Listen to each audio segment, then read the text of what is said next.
راہیل اپنی دادی کے کمرے میں بیٹھا رو رہا تھا۔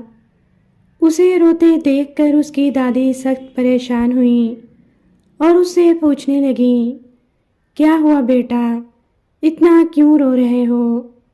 راہیل نے اپنی دادی کو بتایا، دادی امی، آج میرا یونٹ ٹیسٹ تھا اور سچ کہتا ہوں میں نے سب کچھ یاد کیا تھا، پورا پڑھا تھا، لیکن امتحان ہال میں جب پیپر ہاتھ میں آیا تو مجھے کچھ بھی یاد نہیں آ رہا تھا۔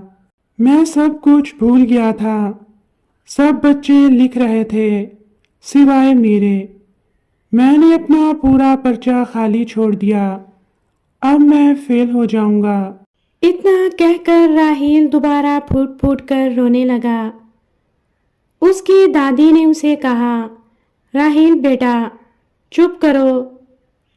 اچھا تم میرا ایک کام کرو، سامنے والوں کے باغ سے چند گلاب کے پھول توڑ لاؤ اور وہاں سے آتے وقت اس باغ کے مالک کو خوب برا بھلا کہنا۔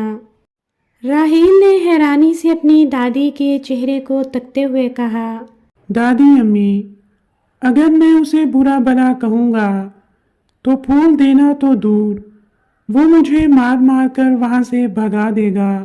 اس کی دادی جو اس کی بات کو غور سے سن رہی تھیں کہنے لگیں، اچھا، اور جو تم اتنے دنوں سے اپنے اساتذہ کا مذاق اڑاتے تھے، ان کی نقل اتارتے تھے، انہیں برا بھلا کہتے تھے، ہمارے سمجھانے کے باوجود ان کے نام رکھتے تھے، تو تم کیسے امید کرتے ہو تمہیں علم حاصل ہوگا؟